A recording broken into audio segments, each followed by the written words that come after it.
12 февраля 1708 года под покровом ночи 1500 восставших подошли к теркам. Это укрепление на Тереке было опорным пунктом России на северо-восточном Кавказе. В сражении восставшие одержали верх. Так начиналось антифеодальное восстание равнинных крестьян Чечни и Дагестана. Своих феодалов чеченцы, видимо, основную часть их уничтожили где-то в 16-17 веке. Очень мощные, крупные антифеодальные восстания чеченцев в это время были отмечены. Как только феодалы начинают устанавливать свою сильную власть, притеснять личную свободу чеченцев, они мгновенно начинают подниматься против этой власти. Бунт был отголоском крестьянских восстаний Дона, Поволжья и Урала. Собственно, и взятием терков руководил башкир Марат Кучуков, участвовавший в восстании в Башкирии. Однако, как и в целом по России, бунт был подавлен. Кучуков схвачен и убит. Восстания крестьян в Чечне и Дагестане в XVIII веке были частым явлением. Особое беспокойство доставляли чеченские и кумыкские аулы на равнине. Восставший Эндерей аул в течение 1722 года был сожжен дважды, после чего выразил подданство государю Петру Великому. Спокойствие длилось 10 лет.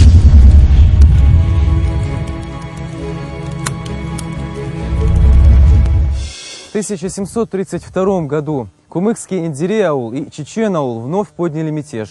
Для усмирения в Чечню выступил отряд во главе с генерал-майором графом Дугласом. Подойдя к Эндерей аулу, граф получил ложное сообщение о том, что чечено-аульцы разошлись по домам, узнав о наступлении войска, и ограничился тем, что отправил полутысячный отряд под командованием Коха. Кох сжег чечен-аул, но на обратном пути был окружен и потерял 200 человек убитыми.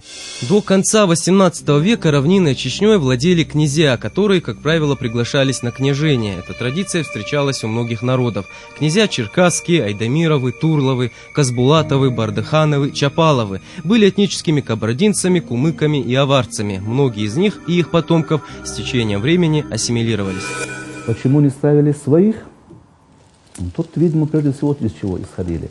Ведь если тот или иной правитель начинал вести себя неправильно, его надо было, скажем, снять с этой должности. Но тут мгновенно начинал срабатывать, скажем, принцип тейпа, родственников. Для того, чтобы общаться вот с соседними феодальными государями или соседними феодальными образованиями, нужно было выделить хотя бы формального феодала.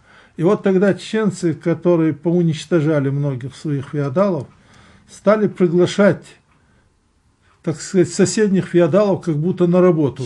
Со временем традиция приглашения на княжение ушла в прошлое, и князья утверждались царской администрацией. Они опирались на местных чеченских уздений и старшин, то есть на самых авторитетных людей в общине. Местная знать получала жалование из царской казны. Аулы в знак верности России отдавали в заложники своих родственников, аманатов. В целом, население чеченских равнинных сел было настроено пророссийски. Это имело свои преимущества. Например, была хорошо налажена торговля.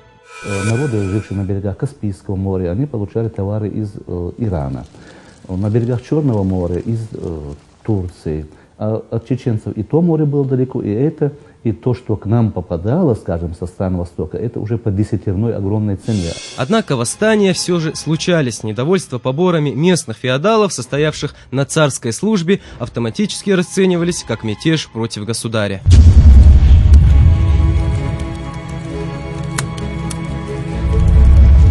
В 1757-58 годах на Чеченской равнине произошло крупное восстание. Причиной выступления явилось недовольство местной знатью и колониальной политикой царской России. Комендант Кизляра генерал-майор фон Фрауендорф возглавил карательную экспедицию в Чечню. В своей докладной в коллегию иностранных дел России комендант так объясняет необходимость данной экспедиции. Чеченцы явно от подданства ее императорского величества отложились и от владельцев своих отстали, и ничем их не слушают. И кроме всего вышеописанного, подгребенские городки почти ежедневно чинят подбеги и наводят беспрестанное беспокойство, а владельцы чеченские по непослушанию тех злодеев бессилием отговариваются и о наказании их просят. Карательная экспедиция Фрауендорфа окончилась одним сражением, произошедшим в апреле 1758 года. Несколько тысяч солдат овладели Ханкальским ущельем и подожгли селение Новый Чечен. Женщины, старики и дети заблаговременно покинули аул. В сражении, по данным Фрауендорфа, погибло порядка 120 восставших. Однако не без сожаления он доносил в Петербург, что восставшие, цитата, «в покорение не пришли». В 1760 году в ходе очередных восстаний многие князья бежали из аула, в частности, владелец Герменчука и Шали Давлетгерей Черкасский. С помощью царских войск князья снова водворялись на прежние места. И вот, чувствуя за спиной российскую поддержку, российскую армию, эти правители начинали действительно уже протеснять чеченцев. Начинали укреплять свои феодальные повинности, пытались чеченцев закабалить, продавать, чуть ли не что-нибудь делать, то, что у других. Кончалось это для них очень часто плачевно.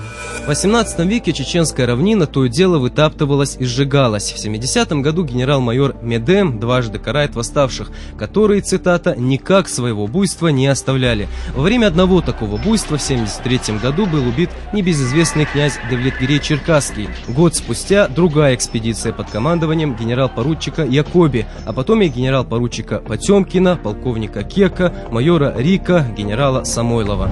И как тогда писали историки, над Чечней стояло зарево пожара. Чеченцы стали заставлять принимать этих кумыкских, аварских, кабардинских феодалов, но уже в качестве представителей российской власти. Вот так антифеодальное движение, направленное против собственных и приглашенных феодалов, перерастает в антиколониальное движение. Выступления горцев были обречены на неудачу хотя бы потому, что подавляла их одна из самых могущественных в то время держав – ополченцы против регулярной армии. Регулярная армия обучена подчиняться командам, она обучена воевать. Повстанческая армия – это что такое? Это вчерашние крестьяне, которые взялись за оружие. На протяжении всего 18 века усиливалось военное влияние Российской империи. На Северном Кавказе было построено множество царских укреплений, вследствие чего горские народы оказались в тисках. При этом надо учитывать, что свои интересы имели Турция и Иран. Население было меж трех огней, а местная знать часто принимала то одну сторону, то другую, в зависимости от обстоятельств. Екатерина II усилила завоевание Кавказа. В это время совершаются походы, присоединяются земли. Россия во всех войнах, которые во второй половине 18 века происходят, выигрывает, побеждает. Турция и Иран постепенно вытесняются с Северного Кавказа. Колониальная политика царской России и обострение внутренних классовых противоречий в конце 18 века обусловили тот социальный протест, который вылился в движение горцев под предводительством Мансура. Считается, что годом рождения Мансура был 1760, то есть на момент начала движения ему было 25 лет. Был, говорит, очень такой исключительно добродушный, доброжелательный. Всю милостыню, которую приносили ему, все это он раздавал бедным, неимущим. Удивление вызывает то, как удалось столь молодому человеку стать инициатором народного движения в масштабах всего Северного Кавказа. Ну, его описывают, что он очень был статный, красивый, представительный такой, высокий очень, брюнет. Красивое телосложение, речь у него была как ораторская. Говорил, он просто завораживал людей. Родился Мансур в ауле Алды, в наши дни это часть города Грозного. До 1944 года аул был на месте сегодняшнего поселка Черноречья и имел еще второе название – Буханюрт. Однако в 18 веке Алды находились западнее, ныне это территория Гойтинского водозабора. На территории объекта в густых лесах затерялось кладбище эпохи Мансура. Древние могильные плиты с надписями и без, кладбище тянется сотни метров. Потомков ни Мансур, ни двое его старших братьев не оставили. Две дочери и сын у Шурмы умерли, не достигнув зрелого возраста. Однако потомки младшего брата имама по имени Гамболат, Яхьяевы, Абдулкадыровы и Умар Хаджиевы живут в Алдахе сегодня.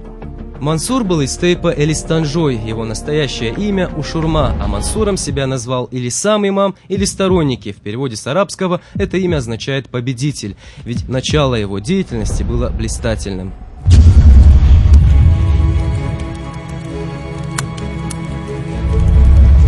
Впервые с публичными проповедями Мансур выступил у себя в Алдах в начале марта 1785 года. Царский агент Али Салтан, побывавший в ауле имама 8 марта, доносил следующее.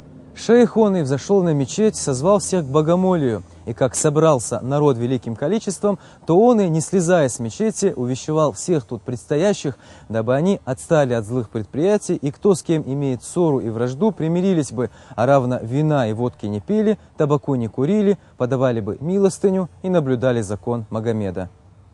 Мансур был грамотным, читать и писать по-арабски он во всяком случае умел. Есть мнение, что Ушурма учился богословию в Дагестане. Он был связан с хорошими религиозными, образованными людьми и с Дагестаном имел связи. Совершенно известно, он рассылал свои воззвания ко всем народам Северного Кавказа. Причем, говорит, зачастую сам их писал. То есть он был образованным человеком, во всяком случае грамотным человеком, который читал, писал на арабском языке и читал Коран. И он пришел к выводу, что вся беда происходит от того, что чеченцы, да и другие народы Северного Кавказа еще недостаточно глубокие мусульмане.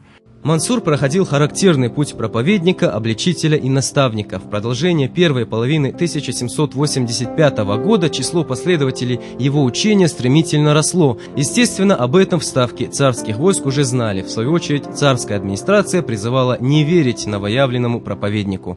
А российская власть всегда боялась любой формы объединения горцев вокруг какой-либо идеи, учения или человека. Они увидели, что вот на ровном месте, если раньше там, скажем, мусульмане разных национальностей, разных народов были разрознены, тут они увидели опасность их объединения. Да, шейх Мансур говорит о мире, но он сегодня так говорит, а завтра что будет? Иоганн Бларамберг, офицер Генерального штаба Российской империи, служивший на Кавказе, так оценивает роль Ушурмы в деле укрепления ислама на Северном Кавказе. В 1785 году лжепророк шейх Мансур обратил все черкесские племена в мусульманство и побудил их к войне против России, которая продолжалась вплоть до 1791 года, когда кабардинцы вновь подчинились России. Мансура называли лжепророком, авантюристом, турецким агентом и так далее. Впрочем, по-другому в военных рапортах писать и не могли. Это объясняется тенденциозным подходом в оценке его личности, его современниками, а потом и рядом исследователей. Из Петербурга поступил приказ в Астрахань выдвинуться сюда, в Чечню, пленить лжепророка шейха Мансура, Ушурму. Хотя он никогда ни в одном месте не называл себя пророком. Он имел определенные контакты и до этого с турецкими представителями, но никогда не ставил вопрос о подчинении, скажем, Северного Кавказа, в том числе и Чечни, Турции. Примеров, когда как тот или иной руководитель народного движения устанавливал контакты и пытался получить помощь от третьей стороны, в истории очень много. Население равнинной Чечни и ряда горских обществ исповедовало ислам задолго до Мансура, в той же Кабарде и тем более в Дагестане. Примечательно, что согласно донесению агента Али Салтана, мечеть в Алдах уже была. Другое дело, что соблюдение тех или иных предписаний религии оставляло желать лучшего. После проповеди шейха Мансура наступили такие времена, когда люди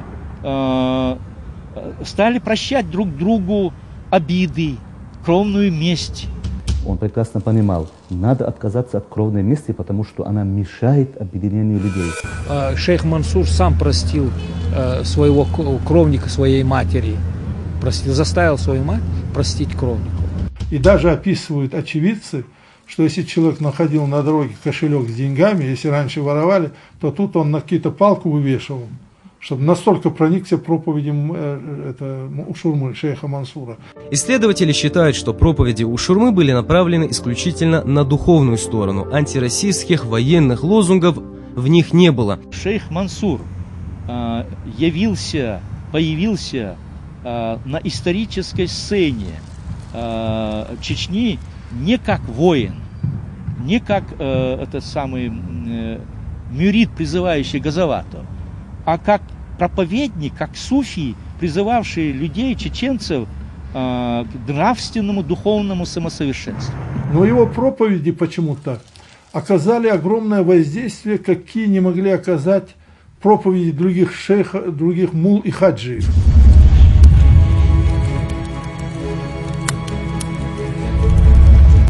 Постоянные карательные экспедиции толкали горцев на сопротивление. В этих условиях религиозная проповедь Мансура сплотила целые народы. По приказу генерал-поручика Павла Потемкина началось усиление наиболее важных укреплений, расположенных на Кавказской линии. А в Алды был отправлен отряд. Целью было пленить Ушурму и удушить движение имама на начальном этапе. 6 июля 1785 года 2000-й отряд полковника Пиери вышел из станицы Наурска и достиг Алдов. Большинство жителей села вместе с имамом скрылись в ближайшем лесу и вышли к той узкой просеке, по которой отряд пришел в эту местность. Аул, состоявший из 400 дворов, был полностью сожжен. На обратном пути, когда отряд углубился в лес, он был окружен. Начался бой. Солдаты пытались пробиться с Унжи и, переправившись через реку, соединиться с подкреплением, которое находилось на другом берегу. Однако это удалось не всем. Потери составили около 1000 человек убитыми и ранеными. Погиб и сам полковник Пиери. В числе пленных был и адъютант Петр Багратион. Вскоре Мансур вернул Багратиона властям, не потребовав никакого выкупа. Впоследствии князь Багратион стал генералом от инфантерии и прославился в Отечественной войне 1812 года. В Алдынском сражении был убит старший брат Мансура Епал. Если верить рапорту генерал-поручика Павла Потемкина, горцы потеряли более 300 человек убитыми. Первая победа укрепила авторитет Мансура. Сторонники имама требовали ответного удара. Однако сам Мансур не хотел вести эту неравную войну. Согласно полевым данным, после сожжения Алдов в Чечен-Ауле состоялся сход старейшин, на котором было принято решение перейти в наступление. А во главе всего этого предприятия был назначен Мансур. С тех пор Мансур не просто религиозный проповедник, но и военно-политический лидер. Торопясь развить военный успех, неделю спустя после Алдынского сражения Мансур во главе 5000-го войска двинулся на Кизляр, главную цитадель имперского могущества на северо-восточном Кавказе. За неделю у него набралось 5000-е войско.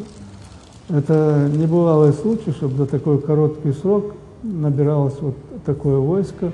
Перед пушками войско оказалось бессильным, но был захвачен Каргинский редут в 5 верстах от Кизляра.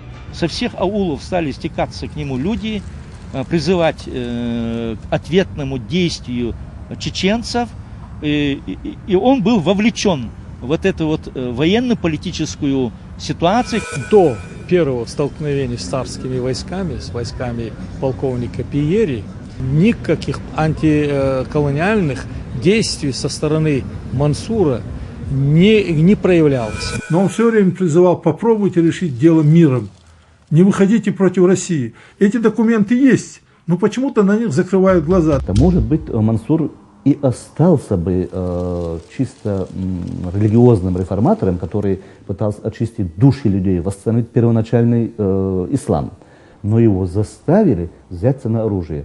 За оружие первыми против чеченцев пошла именно царская военная власть. Восставших поддержали многие адыгские племена, и 29 июля 1985 года Мансур попытался овладеть укреплением Григориполис, но безуспешно. В августе Кизляром, и снова неудача. Это была вторая и последняя попытка взятия Кизляра.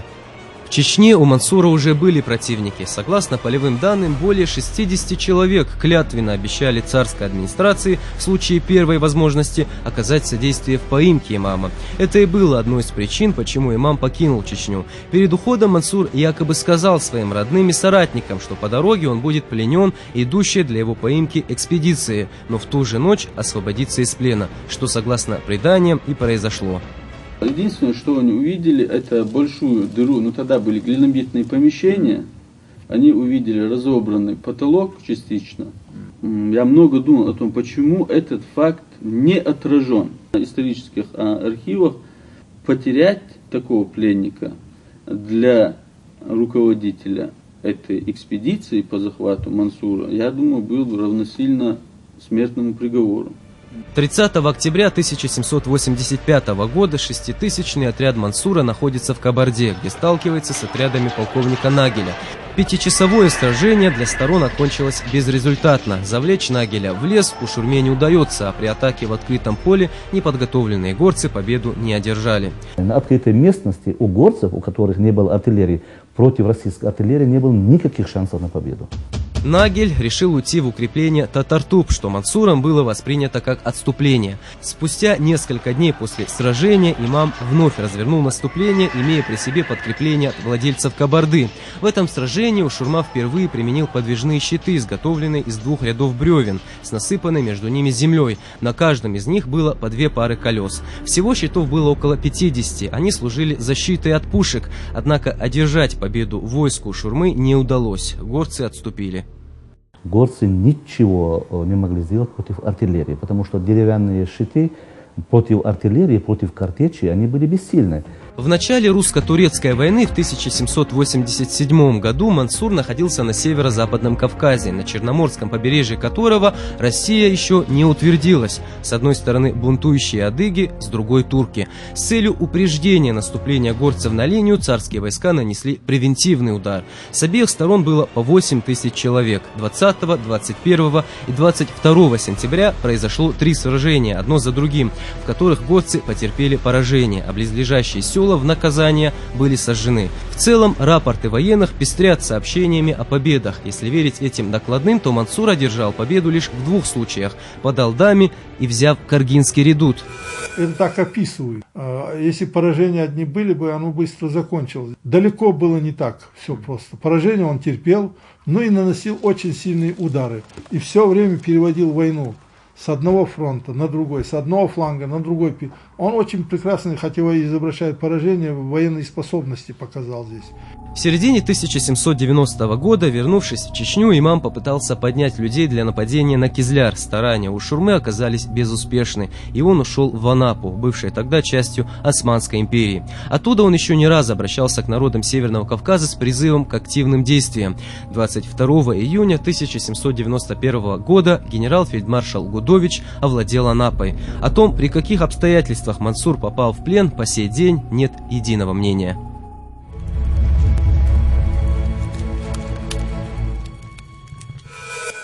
После взрыва порохового склада он был без памяти, контужен, и его захватили. Находясь уже в погребе, он воевал наверху, отступал, оглушенный, он попал в плен.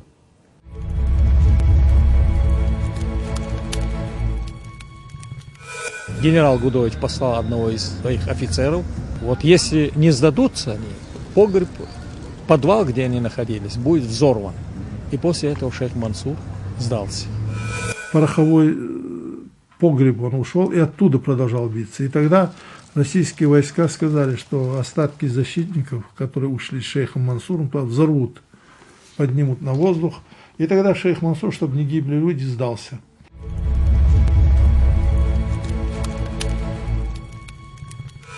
На неоднократные предложения сдаться Мансур отвечал отказом и грозился взорвать пороховой погреб вместе со своими соратниками. Гудович, понимая, что Мансур, будучи религиозным деятелем, не может покончить жизнь самоубийством, продолжал настаивать на безапелляционной, то есть безоговорочной сдаче. Мансур убедил своих соратников в том, что они должны поставить его. Это условие он поставил перед Гудовичем. И чтобы убедиться в том, что его соратники получили свободу, они определили между собой некий предмет, о котором знали 53 человека, помимо Мансура, вместе с Мансуром, вот эти 54 человека. И Мансур обещал выйти и сдаться в плен Гудовичу в том случае, если он получит знак освобождения своих соратников. Потомки младшего брата Мансура Гамболата хранят семейные реликвии – Коран, флагшток и кинжал имама, привезенные его братом Ламой. Некоторые другие вещи, как перстень, знамя, переписка, пропали в период депортации 1944 года. Вот он первым и пытался использовать исламскую идеологию, религию ислам, как мобилизующую и объединяющую силу. После шейха Мансура, даже потерпев поражение, мусульманство стало на Северном Кавказе укрепляться. Это была главная победа шейха Мансура. Мансур был отправлен в Петербург, где допрашивался тайной экспедицией. Известно, что у Шурме предлагали сотрудничество, учитывая его авторитет среди горцев. Так царское правительство хотело с помощью Мансура подчинить Северный Кавказ. Шурма не согласился, зато, по неофициальным данным, на Северный Кавказ с той же целью был направлен царский агент, двойник Мансура. Однако вскоре он был разоблачен и вернулся в Россию. Потому якобы и был второй Мансур с другой датой рождения, заключенный и похороненный на Соловецких островах. Ему обещали, что с ним поступит как с военнопленным. То есть это. Но когда он сдался, с ним поступили не как с военнопленным, а как с мятежником. Ему было обещано, что его, после того, как его представят Екатерине II, его отпустят. Он поверил. Чисто, как человек, который действительно жил одними помыслами об религии, об Аллахе. Он свято верил в то, что ему обещали. Настоящего Ушурму из Алдов, сына Шабаза, приговорили к пожизненному заключению в Шлиссельбургской крепости. Согласно полевым данным, взглянуть на известного пленника захотели иностранные гости. Комендант тюрьмы Колюбакин призвал гостей быть бдительными, поскольку узник не то человек, не то зверь. Желая доказать сказанное, он через окошко просунул в камеру яблоко. Узник взял его, разделил на 4 части, 2 из которых предложил посетителям. Одну положил на окно, где сидели птицы, 4-ю часть отложил для себя, после чего снова присел. И вот эта легенда, на мой взгляд, лишний раз подчеркивает, каким духом самообладания был наделен этот человек.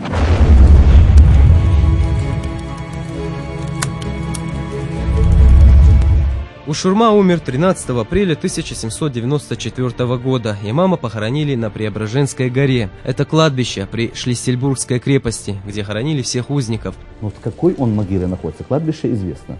Вот в какой могиле он находится, это неизвестно.